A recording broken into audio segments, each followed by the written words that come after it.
Okay. Um, Hello, everyone, and welcome back to the Genesis Birthing and Living, Listening to Black Women web series. I have with me, I'm Shayla Brown, doula, educator, advocate, and founder of Genesis Birthing and Living. I have with me here Nicole Deggins of Sister Midwife Productions, and I will give her a little time to tell you all who she is, and you get to see why I wanted to interview her for this episode of the series. So, Nicole, you can go ahead. Sure. Like you said, my name is Nicole Deggins. I am a nurse midwife, a doula trainer, creator of the largest Black midwives and doulas directory online. The name of my organization is Sister Midwife Productions. We are a birth advocacy organization based down south in New Orleans, Louisiana, but we do work nationwide and even internationally these days. We have beautiful community events that we put on. One of my favorites is the Art of Birthing coming up in September. And I mean, I could go on and on and on about how I got to this place, but I'm gonna just let Shayla ask the questions, and so I don't get off track. But I am a nurse midwife for 20 plus years, labor and delivery nurse for 25 years, and I've been in business with Sister Midwife Productions since 2011 and training doulas since 2013. So that's Okay, a quick overview of who I am. thank you. That was great. And I met Nicole. She was my trainer. She was my doula trainer. So she, I this is where I learned to be a doula. So I started this web series because there's this hashtag that says listen to Black women, because when we go in hospital settings, we're going to birthing settings, people are not listening to us.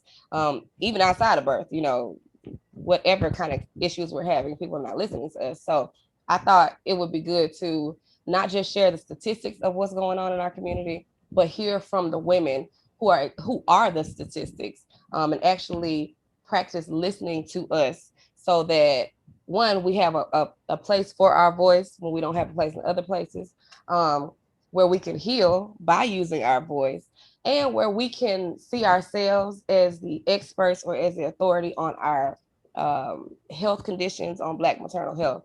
So that's why I started this space.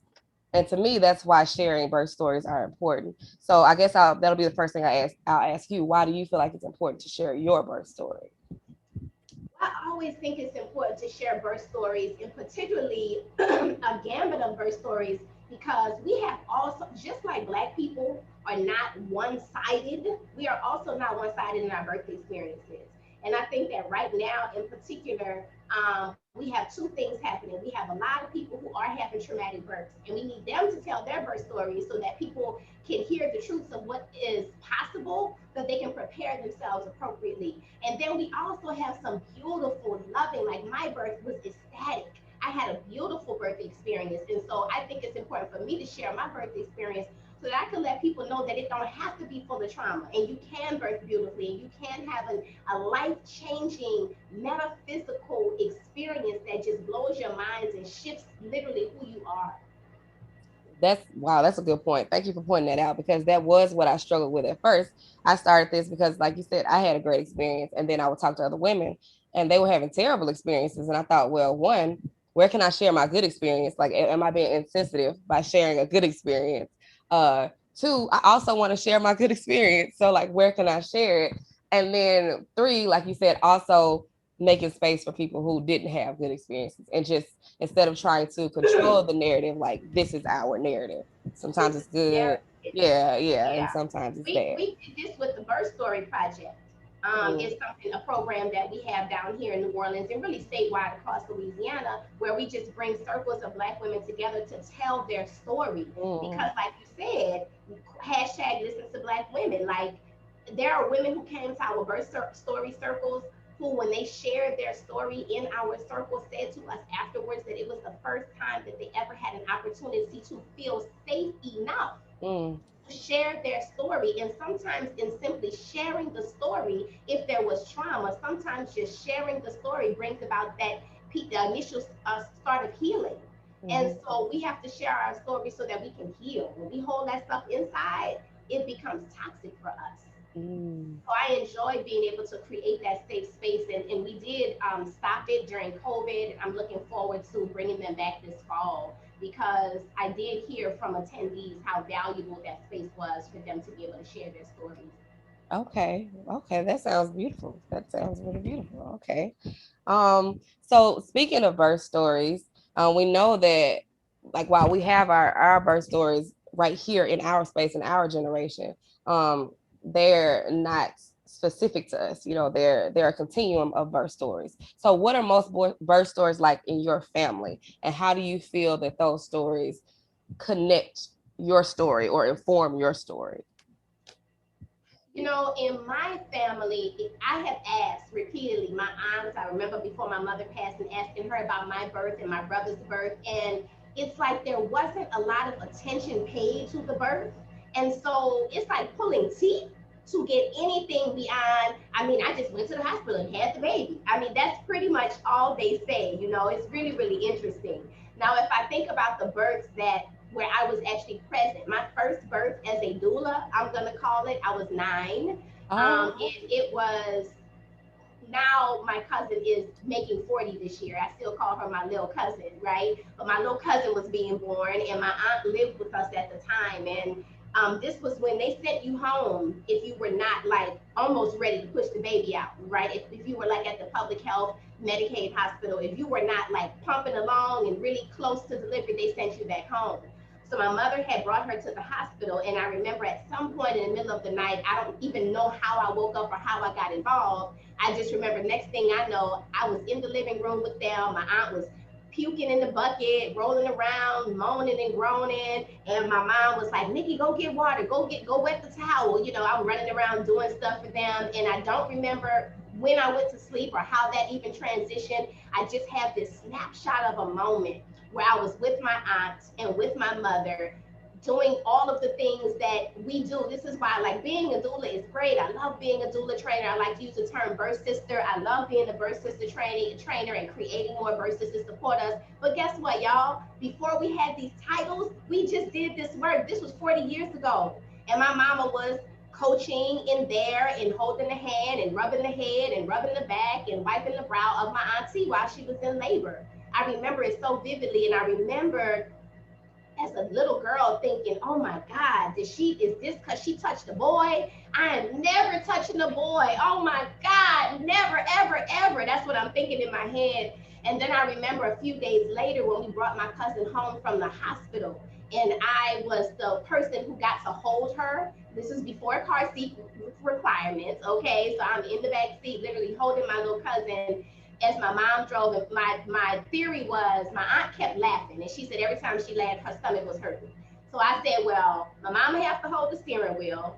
Linda was my aunt. Linda, you got to hold your stomach. So the only person available to hold the baby is me. So I put that together, and I sat in the back seat, and I got to hold her on the drive home. And I remember just thinking, wow, because she did not do everything in secret with an induction, go in the hospital, come back with a baby, because I was able to witness that labor, I was able to make that connection that all of that pain and what felt like turmoil and horrific experience, you know, to me as a little girl, it looks just horrible. It looked horrible to me. But all of that transpired into my little cousin. Like, and I was like, wow, and I was able to make that connection. And so for me, that was like one of my very first birth experiences and birth stories that I can tell.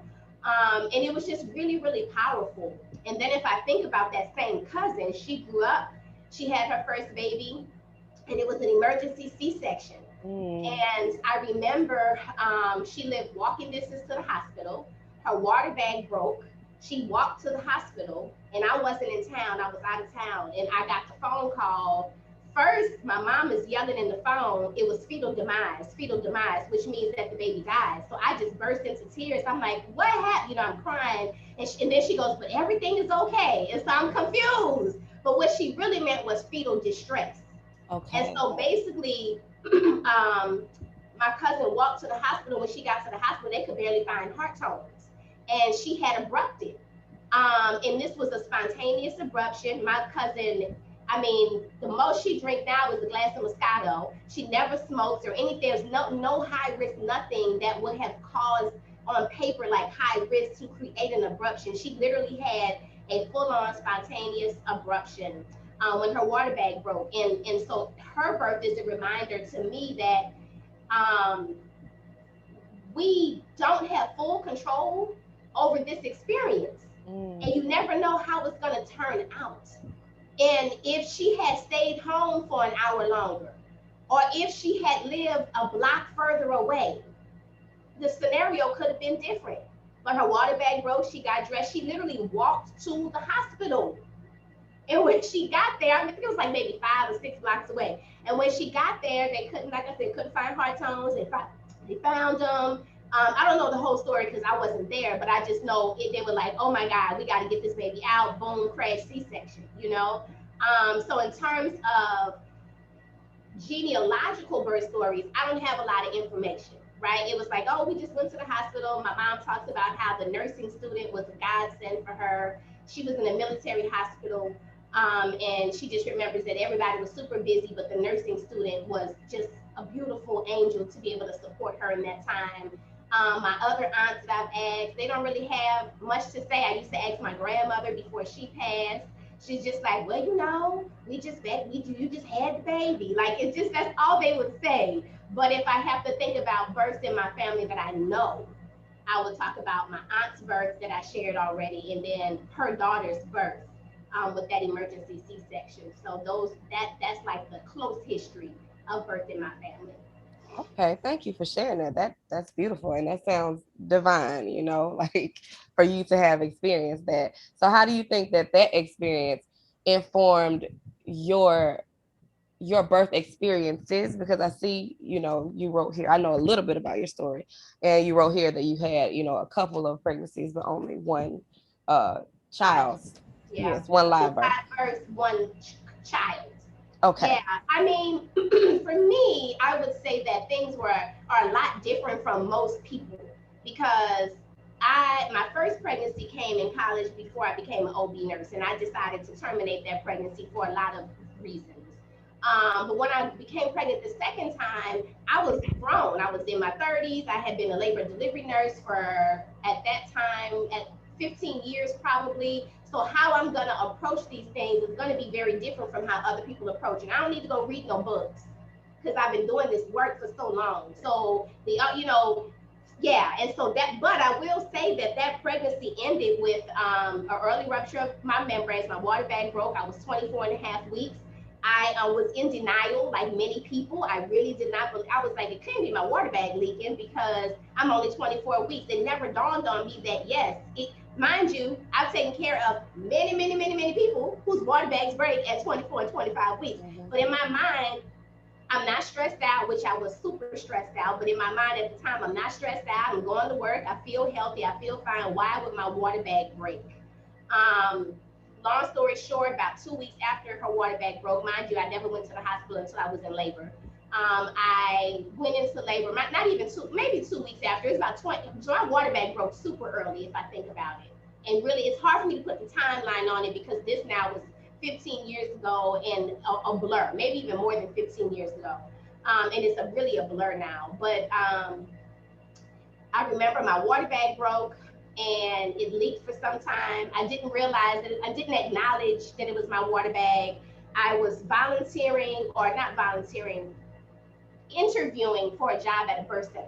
So they called me in to come assist at one birth just to kind of see. I was in California, just to kind of see how I liked the vibe and what that felt like or whatever. And so I am there as the RN assisting the primary RN as the RN birth assistant at the birth center. And I remember that oxytocin was floating in that air. And every time that mom contracted, I started contracting. And by the end of that birth, I was cramping regularly. And I went home back to where I was staying. And I was like, oh my God, I think I'm in preterm labor. And by that time, I mean, I was like 3 centimeters. I stayed in the hospital for about 3 days. And then she came and she was super duper early. And water bag had been ruptured for over a week. And she lived for about 8 hours or so. So that was my very first birth experience. And I feel like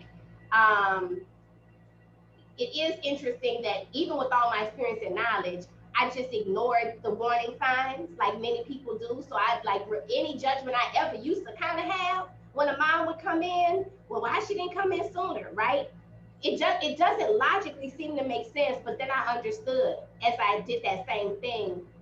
And then, but then at the same time, once I got my wits about me, because in the beginning it was all shock. Once I got my wits about me, girl, I was denying everything. I don't want that. I don't want that. Y'all gonna do this. Y'all gonna do this. You know. And I was calling out orders. So that was like my first birth experience. So then I had a miscarriage before Kaylee Lay. It wasn't until like a year and a half ago that I realized she actually is a rainbow baby.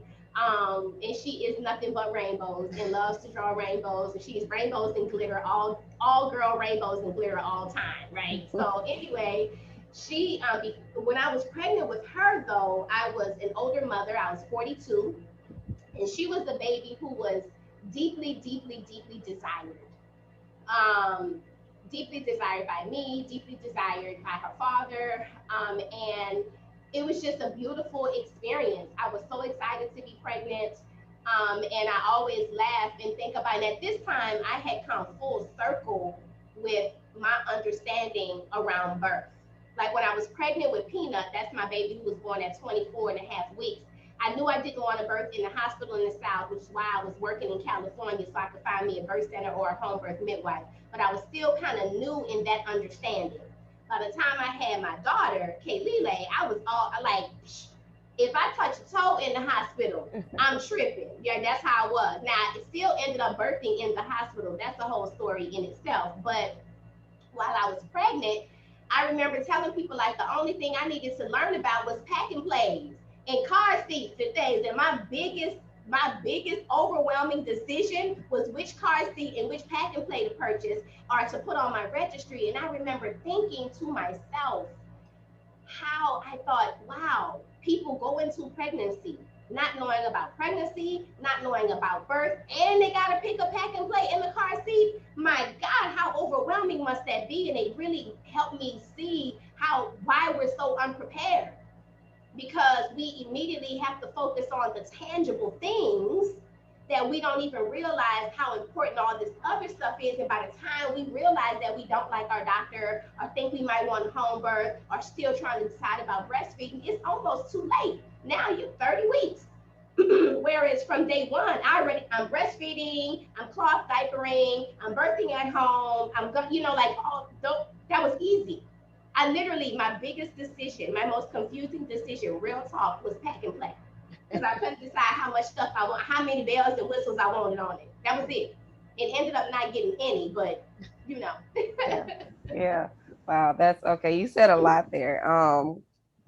So what do you think informed your initial understanding of not wanting to birth in the South and not wanting to birth in the hospital? Where did that come from?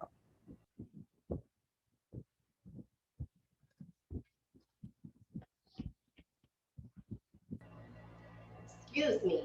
Just watching it for so long. My primary experiences as a nurse and as a midwife were in Louisiana, Georgia, and Mississippi. And I thought at the time that all of the tomfoolery and foolishness that I had witnessed around birth, around birthing options, around the respect of families, and all of that stuff, I mistakenly believed that it was only connected to, the red states down here where everything is bad. We got the worst maternal mortality, we got the worst infant mortality, we got the worst policies around women's health, we got the worst policies around how we treat Black people in prison reform, and all of these things are, quote, the worst in the South.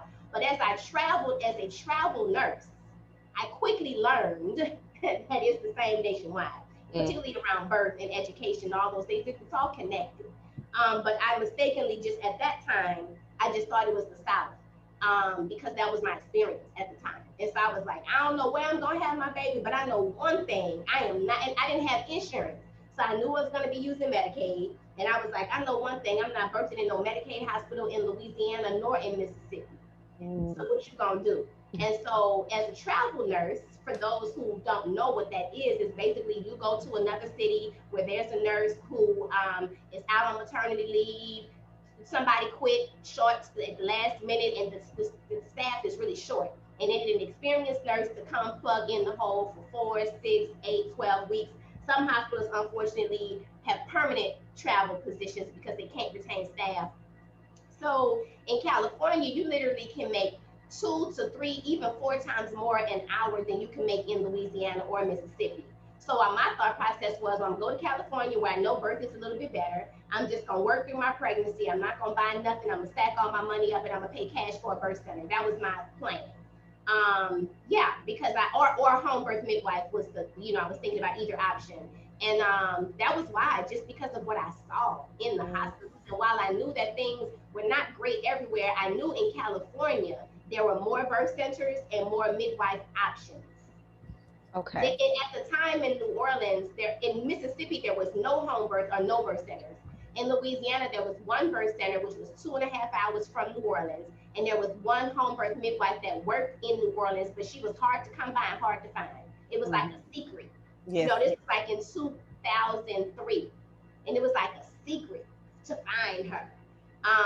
And so, yeah, I just didn't want to have to deal with that. I almost felt like she was an enigma. Like, does she exist? Does anybody have her phone number? Where is she? And yeah, Yeah. I might not even known really about her at that time. It might be that I found out about her after I came back. Mm, But yeah, so that's why I okay. went to California. Okay. So you had that experience in the hospital, and then you ended up having your daughter in the hospital. Can you talk a little bit more about both of those experiences and how your understanding, your knowledge, your experience as a nurse, how that helped you to navigate that process, and how you think it helped you to have a better experience than maybe you would have had if you didn't have that knowledge.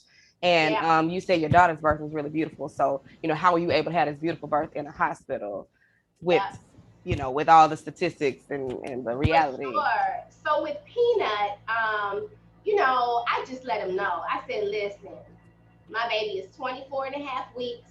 I don't want all those heroic measures. I don't want y'all in and out of them. I just told them, listen, I'm a nurse, I'm a midwife. I don't need all of that. They do in general that residency program. I will have to say shout out to Lucille Packard Hospital in Stanford, California. At that time, I don't know what they're doing right now, but at that time, they were very respectful.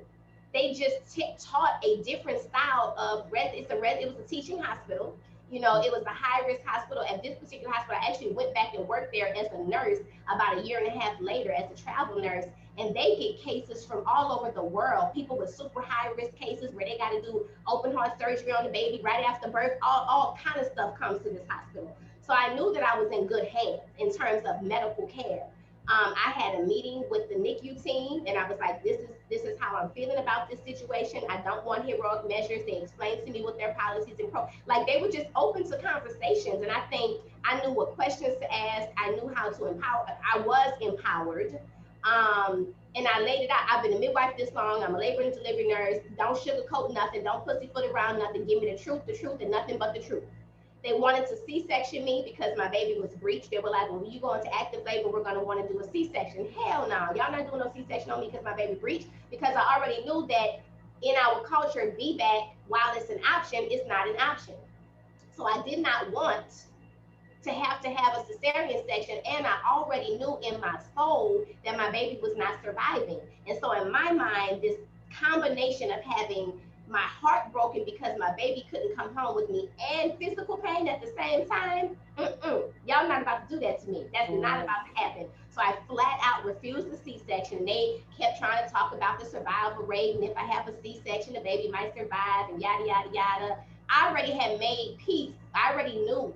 I'm not gonna say I made peace, but I already knew my baby wasn't going to survive. Like this was me and her had communicated on this thing. So you're not C-sectioning me, C-sectioning me, and I was very adamant about that.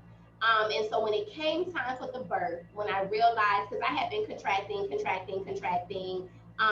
had me on mag sulfate, which is the medication to stop the contractions, but it was not working. My labor was pushing on regardless.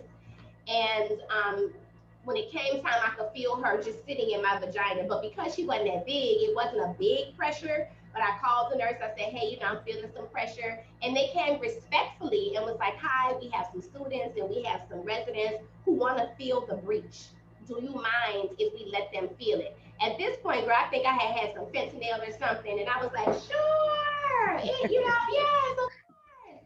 But I really, nobody came in my room, nobody touched me, nothing. I had the head resident, the chief of residency, and the what do you call it? Like they're like the teaching doctor. I can't even girl, why am I drawing a blank?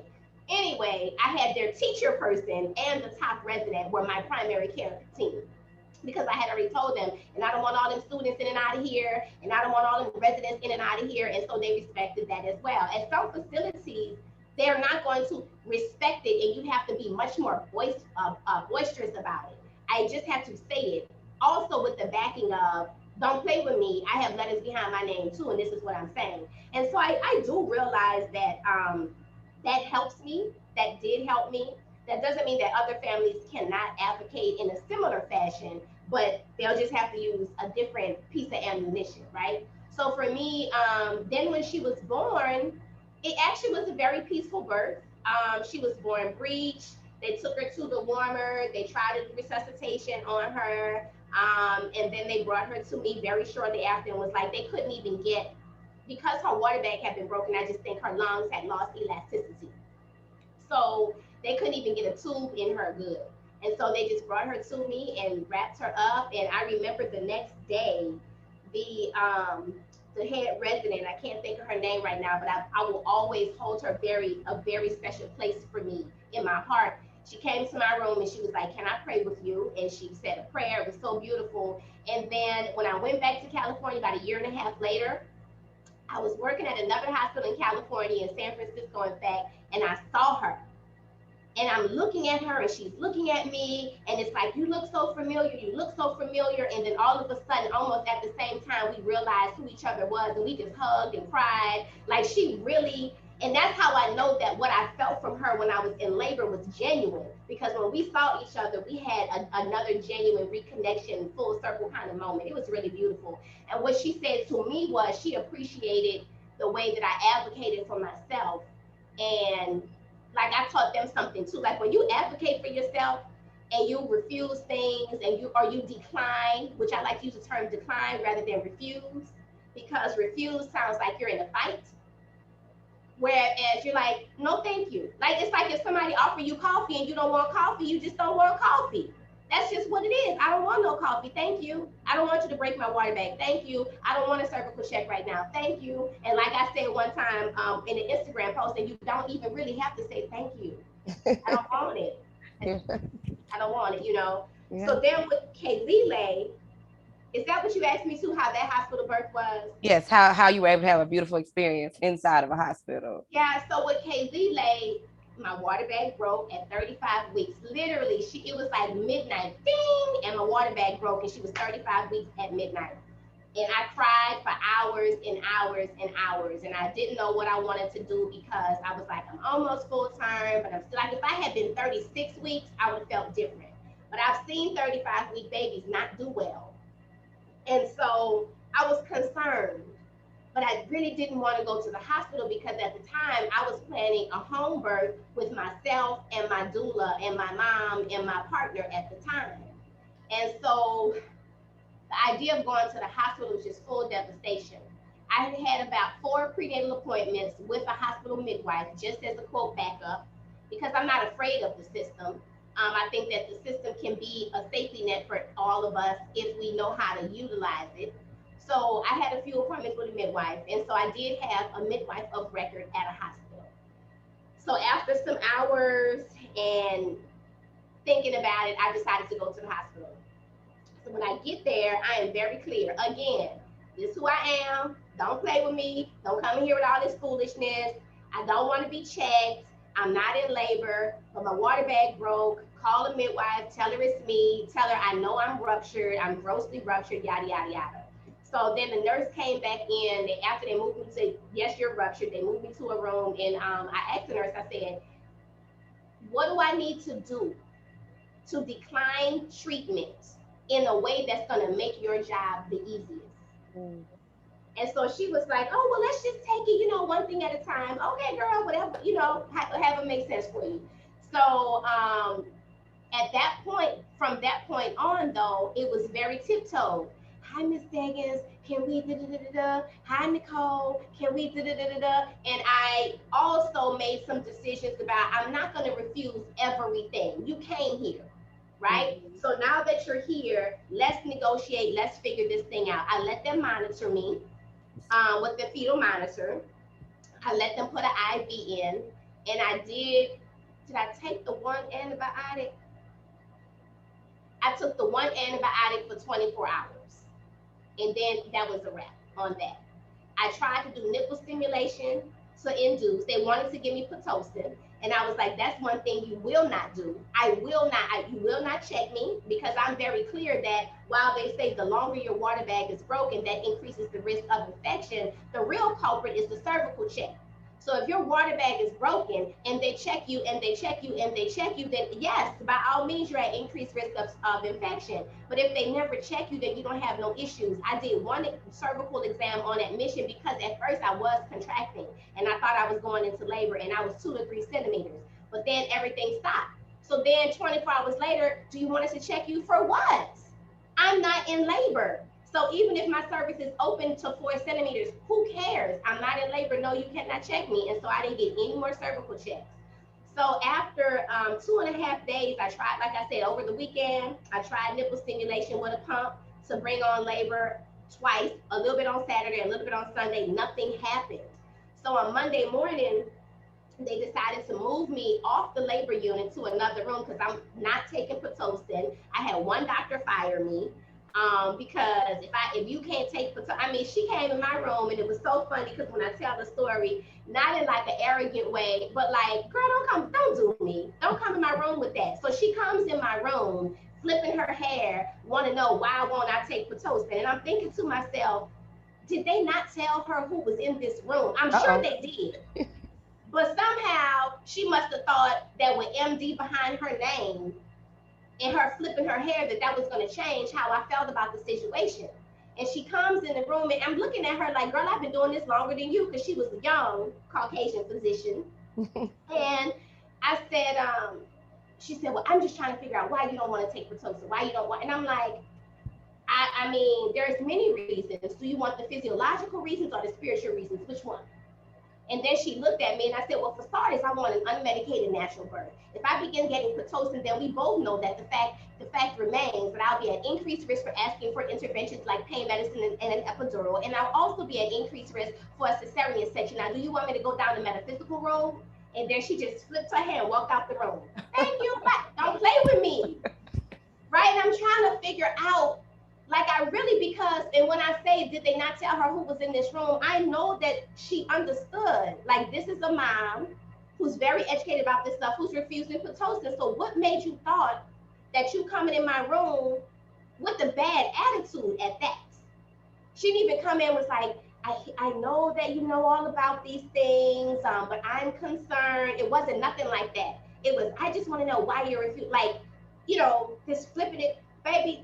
Even if I would have changed my mind, it was not going to be like that. So she fired me and told the midwife if I wasn't going to take Pitocin, she could no longer take care of me and be my physician. I mean, I don't think you really have a choice because I'm here, but okay, girl. So then what happened though was it was a super busy weekend. And so her partner had come in because she had just so much work. She couldn't keep up because it was just crazy weekend. So another physician had come in, and so he came in and he was like, if that's what you want, that's your choice, no problem. And he made me sign this consent form, this agreement that I understood that by refusing Pitocin, all hell was gonna break loose and the sky was gonna open up and my uterus was gonna blow up into a million pieces. Girl, that consent, I was like, okay, whatever. I signed that, put him out my room. So then on Monday morning, they moved me to another location because I still wasn't in labor. And I was just hanging out. So now we're moving on to day 3. And my physician, with this particular practice, when you have the midwife, they pair you with a physician. So when I went in on Friday night, my physician was out of town and he came back Monday. So on Monday morning, he came back and he walked in the room and I bust out laughing because my physician was super cool. He was not from the United States. His mama, I remember when we first met, they wanted me to have a ultrasound and I was declining the ultrasound and it was all of this stuff. I was like, put it in my chart. I'm not taking the ultrasound. And so he comes and he, as my physician, had to sign off on my, declining it. So he came in, he was like, you're good. I don't even care. My mama had me when she was 40 and had three more children after me. Like, I don't have these, I'm not from here. I don't have these fears and concerns that these other people have. And that's why the midwife chose him as my physician because she knew that he was going to be, laid back about it. So at any rate, he came in and he's scratching his head looking at me. He said, you ain't here causing trouble. I was like, listen, I don't even want to be here. I said, I have a question for you. And I was trying to get to 36 weeks. Because if I had got to 36 weeks, I was checking myself out AMA and going home. I did not get to 36 weeks. I delivered 3 days later. What I did not know is that, because I wasn't in labor, so I'm like, I'm just sitting here. But what I found out is when you're a preterm, once your water bag breaks, I never knew this. Once your water bag breaks, um, the baby will wait, which all the way makes sense to come oftentimes 3 up to 7 days on average because it is allowing itself to get ready to come. Like, oh shit, I just bust my water bag. I ain't mean to do that. Uh-oh, let me get it together, right? And so it knows that it has to start shooting off different hormones, getting its lungs ready and these various things to get ready to come into the world early. Of course, this is not every experience, but this is like, statistically. Whereas if you full term, within 24 hours, you're in active labor. Really less than that, 8 to 12 hours with a water bag broken, you're in active labor for most women. But with preterm, it's going to be a little longer. So here I am on day 3, nothing is happening. They moved me to another room. And sure enough, at midnight, my first contraction knocked me out. Boom. What was that? Woke me up out of my sleep. And I was like, whoa, what was that? I had never experienced anything like this sensation that went through my body. Uncontrollable, couldn't breathe, woke me up out of my sleep like, whoo, And 6 hours later, I gave birth. Not even 6 hours later. I remember they had switched me from IV antibiotic to a pill antibiotic by mouth. And I thought to myself, and so I started having diarrhea, or not really diarrhea, but real loose bowels. So I go to the bathroom and I'm pooping, and I was like, "Oh, that antibiotic must have messed my stomach up." Not you in labor. So probably about 2 hours later, I realized I'm in labor. The nurse comes in because at this point I'm off the monitor for a really long time. I'm just in the bathroom. And when she comes back, she was like, "Are you okay?" I was like, and I was in between contractions. So I said, "Oh yes, I just have little loose bowels. I think it's the antibiotics." And I just got back in bed and let her put me back on the monitor. So then about a little while later, the midwife came to catch a baby of another mom. And they walked in the room and she was like, "Oh, it looks like you're in labor." I said, "Yeah." She said, "You want me to check you?" I said, "No, you could come back." She had to go do a delivery. I said, "No, you could come back and check me later." By the time she came back, it was like, "Ooh," I had to call my doula. She said, "Oh, it looks like you're in really good labor. Let's move you to a labor room." And I said, "Okay." So she asked me, and all of this time I'm contracting on my own. I'm not on the monitor. The nurse comes in one time to put me on like I was using in some hospitals they have like this girdle that they put on you to hold the fetal monitors in place. I hadn't took that thing off, left it in the bathroom. She came in there wanting to hear the baby. I let her listen. And when after she was holding it, it got to the second contraction. I said, "Get that shit off of me." And then she, jumped back and walked out the room. And one of the saving graces for me was that they were busy. Now, sometimes being busy is a bad thing because you need something and you can't get what you needed. I was fortunate because I didn't need anything and didn't want nobody to bother me or touch me. So I'm happy that they were busy. So by the time they came back after the other, and they thinking I'm in early labor, and I'm thinking I'm in early labor as well. I'm not realizing that things are progressing so rapidly. And so she says to me, "I want to move you to the other room. Do you want to walk or do you want to ride in the bed?" So my doula was like, "Oh, she'll walk." And I'm like, "Okay, I'll walk." Like whatever you tell me. At this time, I'm out of body, really, literally out of body, floating above myself, watching this thing happen.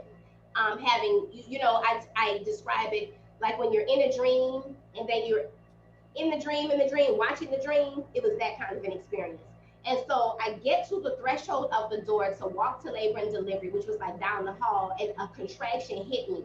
And I remember just being like, whoa, and my body I just dropped into a deep, deep squat. Now, right before that, probably two contractions before that, I'm in the bathroom, sitting on the toilet. I felt the baby move inside of me, and I'm looking at my partner. I'm like, I just need help. I need help. And he's like, what you want me to do? And I'm like, I don't know, but I need some help. And I remember thinking to myself, this is so stupid. Like, why are you like, what are you doing this for? Trying to have a natural birth. This is so dumb. This is like ridiculous. Like, oh my God, like you're just like, I don't know who was talking, but it was like, you so dumb. This is so dumb. You so stupid. Like that was in my head.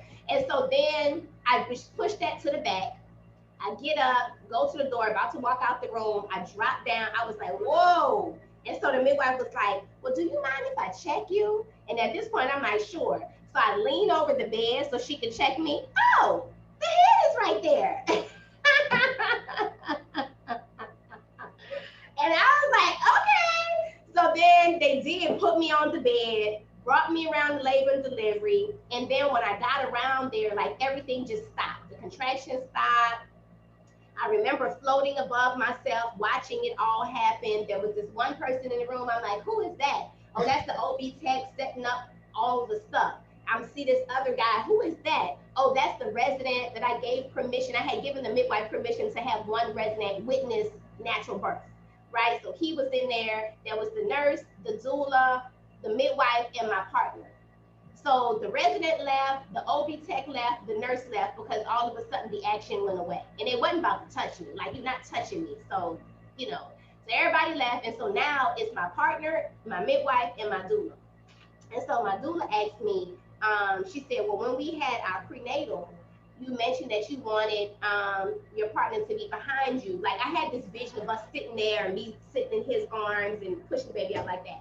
So she was like, do you want to try that? And I said, sure. So she helped him get in the bed behind me. And I was sitting in the bed. They put the mirror in front of me. And it was like him, and then me, and then a mirror. And then the midwife and doula was in the corner over there. And so when I tell you that I birthed my baby as close to what could have been at home, it was what it was. They didn't do nothing. I mean, they witnessed and they supported, right? But I didn't, that was the only check I got, was the one on admission. And then right when she was like, oh, the baby's coming. I was not monitored during labor, except in that early part. I didn't have nobody bothering me. It was dark in the room. I was by myself. My partner was there. He wasn't, I mean, it was comforting to have him there, but he didn't know how to do nothing. So I was like, I'm good. I got this. And I just walked around the room, did my own positioning in the bed by myself. Nobody was there bothering me. When I called my doula, by the time my doula came, I mean, I was birthing an hour and a half later at the most, really. I know she wasn't there for that long. And it just was really beautiful. And I had a total out of body experience.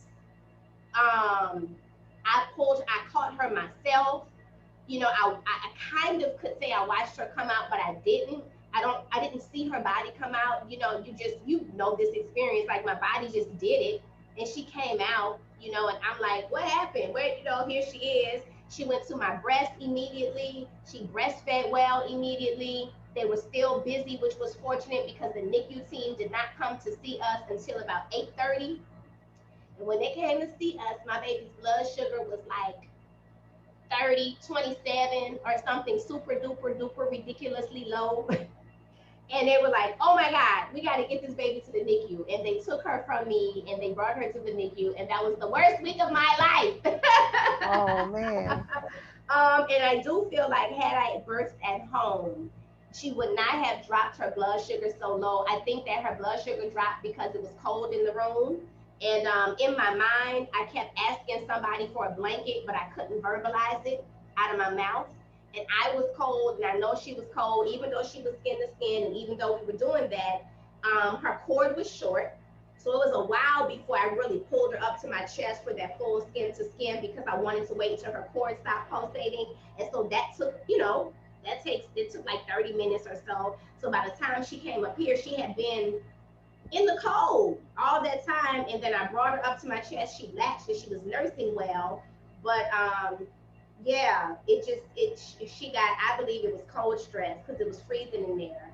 And my doula kept giving me ice water, and I wanted to be like, no, I just want room temperature water, but I couldn't speak. I didn't have, I wasn't back in my body, I guess you could say. And so I was thinking, I was speaking telepathically, but Mm, they wasn't hearing me. And yeah, yeah. mm. Okay. Okay. So, okay, I'm gonna back up a little bit before, I ask about the NICU experience. Can you well, let me just talk about immediately the power you feel like, or in your opinion, what's the power in birthing the way that you birth? Some women to hear that, they left me alone. I did it on my own. I caught my own baby. That might be intimidating to some women. That might not be attractive to some women. Like why is that a good thing? What did you enjoy about that Um, experience? so part of me, when I think about natural birth and the purpose of it and what it does for us, when I think about birth is the revolution, I really think about the fact that there are certain hormonal cocktails that were designed intentionally in a way to make our progression into this earth through the portal happen intentionally a certain kind of way. I didn't make this thing up, right?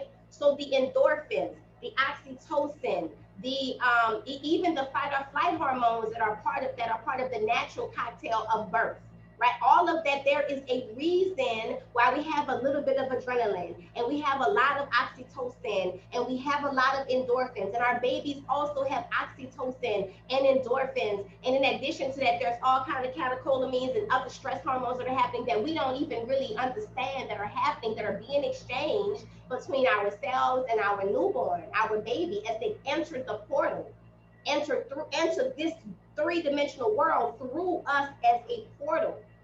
And so for me, I just didn't want to deserve none of that. I don't know what all of it is about. I'm not, well, I am God, but not like that, right? Like I didn't make it, right? I don't know all of the pieces of why it's exactly the way it is in my human self, right? So what I did know was I was not interested in disrupting it. I want my baby to have the best chance at a full life. And that begins with how she comes through the portal. I want her to come through the portal in love without being touched. This is the most sensitive part of your body in terms of spiritual downloads, your head. Every time they checking you, they touching your baby's portal. Every time they touching stuff. Everybody could tell you when you put the fetal monitor on the baby, what the baby do. My baby ran away. Mm-hmm, mm-hmm, My mm-hmm, baby, every time they put the ultrasound, the baby go the other way. mm-hmm. Okay, because they don't like it. You know what Yeah. I'm saying? I don't know what it's doing to them. I have no idea, really. I can get into the scientific thing, it's sound waves and it's bouncing off, and maybe it hurts their ears, woo woo woo. But what I do know is it's all man made. Birth ain't man made. Mm-hmm. And I'm not a person who thinks that we don't need support during birth. I called my doula. I'm glad my midwife was there in the corner watching me. I didn't need nobody checking me every 5 minutes though, putting their hand, oh she's 6, oh she's 7, oh she 8. Who cares? I didn't mind that final check. Oh shit, baby right here. Let's hurry up. That was okay with me. I didn't mind that one check. I'm not anti nothing. I'm anti the overuse of unnecessary touching, prodding, and intervention. And so I just feel like there was none of that. They did listen to my baby while I was in labor like 3 times. I didn't mind that, you know. And Now I gotta go. how do you think that what do you think that did for you walking away, looking at some of the births that you've observed, and hearing some of the stories that you've heard from women who may have had the opposite, just as far as you can tell, what differences do you see in how it empowered you or how it made you feel, how you walked away from the birth? Like, you get what I'm saying? Like, I mean, I walked away feeling joy, feeling joy. Like I use the term, I feel like I had an ecstatic birth. Like I said, I had an out of body experience. And I knew that the trajectory of my life would never be the same. Now, I am often quoted as saying, and I say this all the time, that birth will change you. It's going to change you, period. One way or another. How you're changed is the question, but every single pregnancy and birth will change you. It literally changes us. Your brain is rewired during pregnancy, your brain is rewired during birth. So you will be changed during this process. The question becomes, what type of change do you want to experience? An ecstatic change or a traumatic change? What do you want to be the foundation of the change? Joy and ecstasy or pain and trauma? Right? And so for me, I was changed in a joyful way. And what it also did for me as a midwife for the first time having this experience, to now feel like, wow, this how they be feeling. Like, dang, this is everything. It was everything for me. And the only thing that messed it up was, like, I even remember feeling literally, and I had no medication. I was high. And I couldn't walk. My legs was wobbly, and not wobbly because I just pushed the baby out. I was like, whoo, like I felt like I was loaded. But once they took the baby to the NICU, I was like, you got to get back. You got to get back to myself. I'm like, you got to get back in your body. You got to get back in your body because you got to go. Like I sent my mom and I sent her dad with her to the NICU. So I knew that they were going to be observing. But that's all they're going to be doing. They don't know what I know. I got to get in this NICU. Now, mind you, NICU was not my expertise.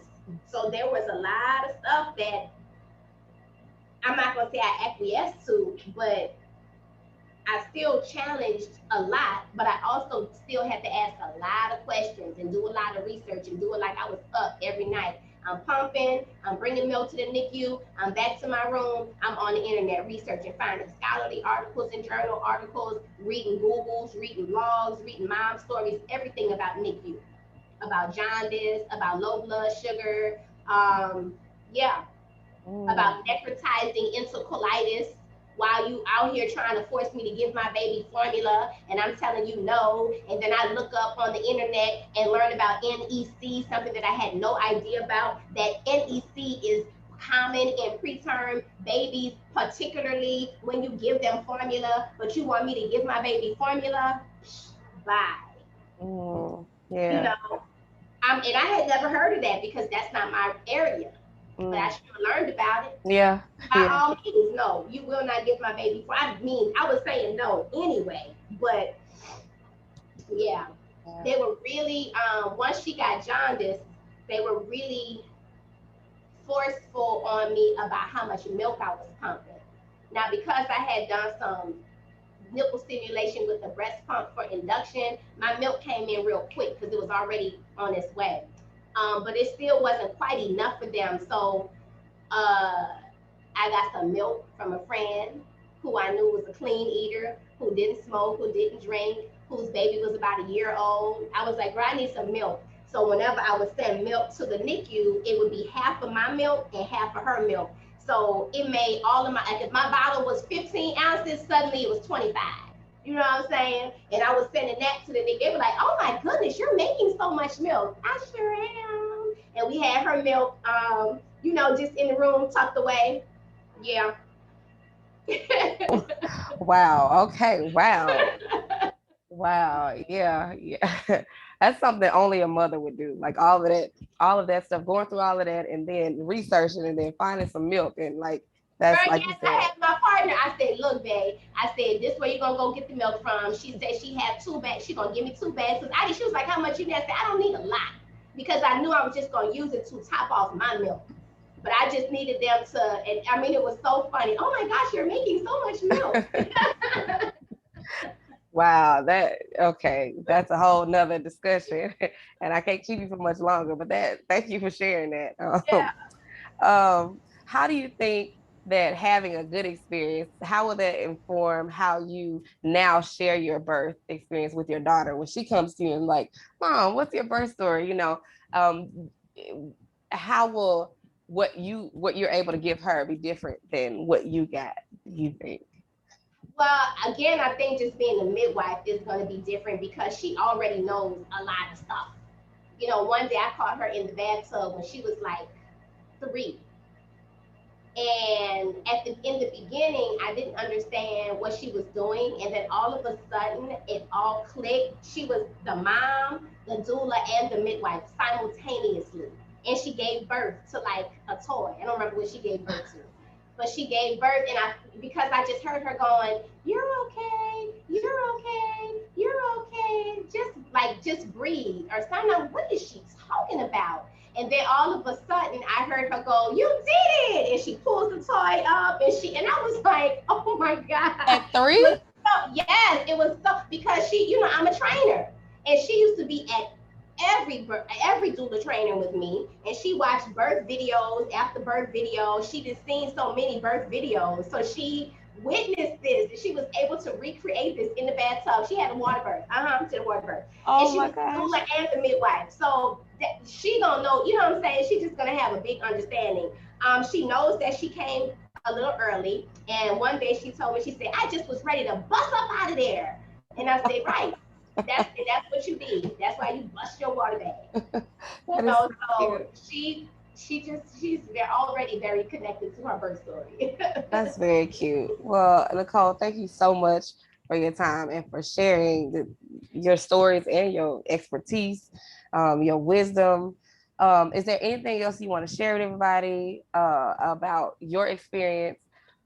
Um, Anything about, I guess, you in particular, your training, any trainings you have coming up, anything you have Yeah, coming up? I would just say number one, know that you have rights and you have options. Just because something is routine does not mean it is required.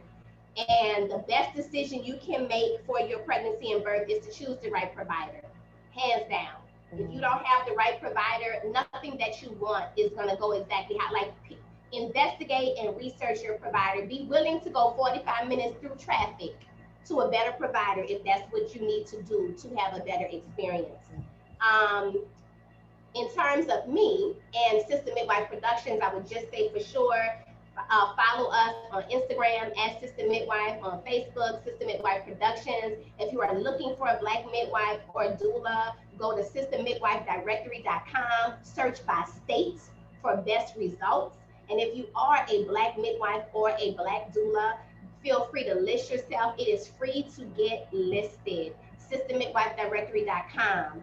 Our next Versus to training is online. It's 10 weeks. It's me live in person via Zoom for 10 weeks, 4 hours a week for 10 weeks, every Tuesday. I can't remember the start date, but it starts in October. And if you go to sistermidwife.com or courses.sistermidwife.com, you can register for that. We do have payment plans.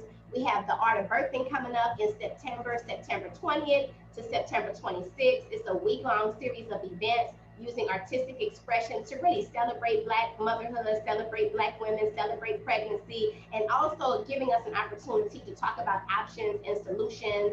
It includes a Birth Justice Film Festival, a cocktails and canvases event, and more. If you're in New Orleans, we're going to have events that'll be live and in person. And then if you're across the country, it'll be hybrids that you can watch from your home. Last year, it was a phenomenal experience, and I look forward to bringing that back to the community this year. And so, follow us, reach out via email if you have any questions, need support for something. Um, Hopefully, we can get to you. But yeah, I would love to have anybody, reach out, and definitely if you're interested in getting some training with us, October is our next class. Okay, thank you for sharing. And I highly recommend the training. Like I said, this is my trainer. This is who trained me when I was certified to become a doula. I think Two, being partial from coming from the South and have a training from the South. I just think that there's something special about the soul that we bring to it, the history that we bring to it. So I highly recommend Nicole as a trainer. So Thank yeah. you. Thank you. So it's Uh, been good, Shayla. It's been good for me to watch you blossom and grow. We met each Thank other you. when did you train? 2014 or 2013? 2014. 2014. So I Mhm. started in 2013. So Shirley was really one of my first students. Oh And so wow. where I have come since that time, and it's also been exciting to watch where she has come since that Yeah. time. It's just Yeah. beautiful to Thank you. have watched you and witnessed your blossoming and your growth and your business. And you changed lives in Arizona. You were in Arizona. Right. Yeah, Yeah. and now you back down south, changing Mhm. lives and helping people nationwide and probably even internationally with this podcast, Oh, video cast series. So thank you for doing the work that you're doing. thank you. Thank you. Thank you. I really appreciate that. I really receive that. So, Yeah. um, so everybody, thank you for tuning in. This has been another episode of Listening to Black Women. I hope you were informed. I hope you were inspired. I hope your life has changed. Until next time, see you all then.